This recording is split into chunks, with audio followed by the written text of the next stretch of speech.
So if you see the fat of RBC, the heme, which is a part of hemoglobin, along with the heme oxygen, it converted inside the biliverdin, and biliverdin with reductase, it will go into the unconjugated bilirubin inside the liver, and unconjugated bilirubin will convert into the conjugated bilirubin and ultimately go in bile systems in the intestines. With the help of intestinal bacteria, it will again convert into urobilinogen. This all will happen in the urinary urobilinogen will happen in the kidney as well as intestine. After that, it will urobilinogen will convert into the stercobilin, and which will ultimately go through the excretory system with stool and urine. This is how normal bilirubin metabolism is happening. Now, in case of a jaundice, it can be any abnormality found this, then it will be basically classified jaundice in three types. That will be considering as prehepatic jaundice, before the hepatic, intrahepatic inside the liver itself, and post-hepatic. So we'll see what is each one in detail. So if you see the prehepatic jaundice, that is arising from the blood before it enters inside the liver. As we all know that our graveyard of RBC is the spleen. So here, if this kind of jaundice is happening, then serum total bilirubin will be 5 to 17 micromole per liter, or 0.3 to 1.0 milligram per deciliter. Second type is intrahepatic. Here, disease happening due to disease of the liver parenchyma. Here, serum total bilirubin will be 50 to 350 micromole per liter, or 0.3 to 20 milligram per deciliter. In third type, that is post-hepatic, the results of the obstruction of biliary tree outside the liver, that is maybe a small bile duct or major biliary tree or bile duct, which does not allowing the destructed RBCs to move in the excretory systems, then there is again going for a development of jaundice.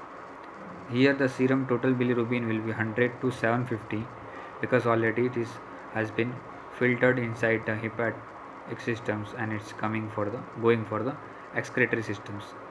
Normal range here will be 100 to 750 micromole per liter and 6.6 to 45 milligram per deciliter.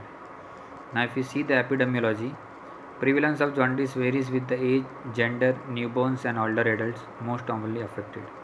Approximately of 20% of newborns develop jaundice in the first week of life, primarily because of immaturity of the hepatic conjugation process.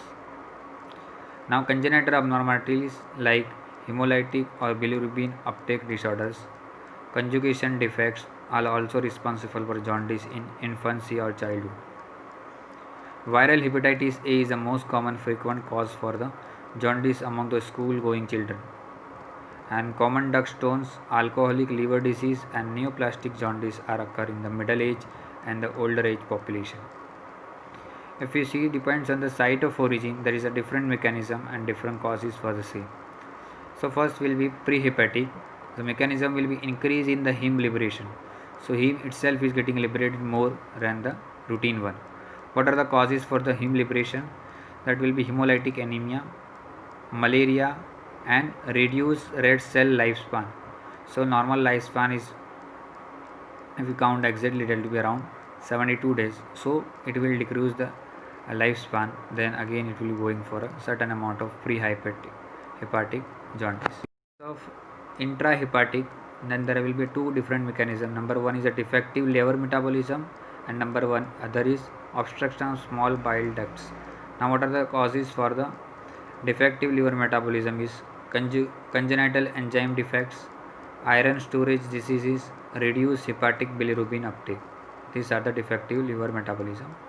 Then obstruction of the small bile ducts is happening because of alcoholism, autoimmune liver disease, drug and environmental chemicals, hepatic tumors, viral and other infections, gallstones and primary biliary cirrhosis.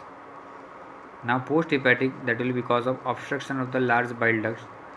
The Causes for same, that is infection or inflammation of the biliary tree, gallstones, carcinoma of pancreas, gallbladder or bile ducts, and pancreatitis, and side effect of certain drugs. So depends on this, there are the different kinds of mechanism which causes the three different types of jaundice. Now we will see which drugs are responsible for causing jaundice. So that will be again classified in four different parts. There will be dose dependent hepatocellular damage, dose independent hepatocellular damage, and hemolysis and cholestasis. So dose dependent hepatocellular damage are because of salicylates, high dose of tetracyclines and acetaminophen. These are the drugs is responsible for hepatocellular damage on the dose dependence. Now dose independents are the dantrolene, ketoconazole, antidepressants, aminocyclic acids, pyrazines and ethambutol. And hemolysis is because of methyl dopa and mefenic acid. And cholestasis occurs because of carbimazole, sodium orothiamate, and oral contraceptive pills, chlorpromazine and chloropropamide. These are the drugs responsible for causing the. Now we see the jaundice occurs when there is a too much bilirubin being produced from the liver and unable to remove from the blood. For example, patients with hemolytic anemia have abnormally rapid rate of destruction of their RBC and release the large amount of bilirubin into the bloodstream. Number 2 is defect in the liver itself prevent the bilirubin from being removed from the blood and converting into the bilirubin and conjugated bilirubin and secreted in the bile systems.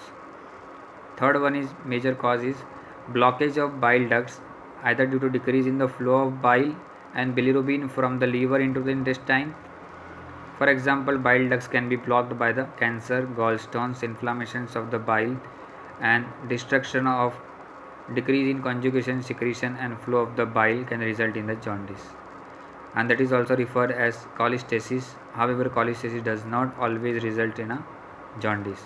Now we will see the signs and symptoms. So yellowish discoloration of the skin, mucous membrane and eyes, light color stools, dark color urine, itching of the skin, nausea, vomiting, abdominal pain, fever, weakness, loss of appetite, headache, confusion, swelling of the legs and abdomen.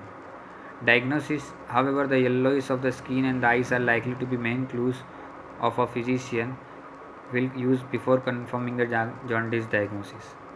Physical examination will be carried out to look the sign and swelling of the liver, legs, ankle and feet might indicate the cirrhosis of liver also. Hepatitis virus panel to look for the infection of the liver, LFT, then complete blood count to check the anemia level, abdominal ultrasounds, abdominal CT scan, endoscopic retrograde cholangiopancreatography is ERCP, MRI and liver biopsy. Now depends on the different types, bilirubin will increase and bilirubin will decrease. Due to wide range of potential causes, it is not possible to prevent all causes of jaundice. However, there are four main precautions that can minimize your risk of developing jaundice. That is, ensuring that you stick to the recommended daily amount for alcohol consumption. Number 2, maintaining healthy weight for your BMI, and if appropriate, ensuring that you are vaccinated against the hepatitis A and hepatitis B, and vaccination would easily only be recommended depending on the where in the world you are traveling, and many countries along with visa process that is mandatory to take such kind of vaccination. And minimizing your risk of exposure of vitamin C because there is no currently available vaccine for vitamin C. Now neonatal jaundice, it is a clinically detectable in newborn when the serum bilirubin is greater than 85 micromole per liter, and approximately 60% of term infants and 80% of preterm infants. In India, term is 38 weeks for normal gestational of pregnancy. So neonatal jaundice first become visible in the face, forehead, then bleaching reveals over the underlying current and color, and jaundice are gradually visible on the trunk and extremity. Sign and symptoms of neonatal jaundice will be progress from head to trunk and hand to feet, then poor feeding, lethargy, changes in the muscle tone, high pitch crying and seizures are the symptoms with such kind of disease. Now jaundice in pregnancy, that is called as cholestasis of pregnancy and acute fatty liver of pregnancy.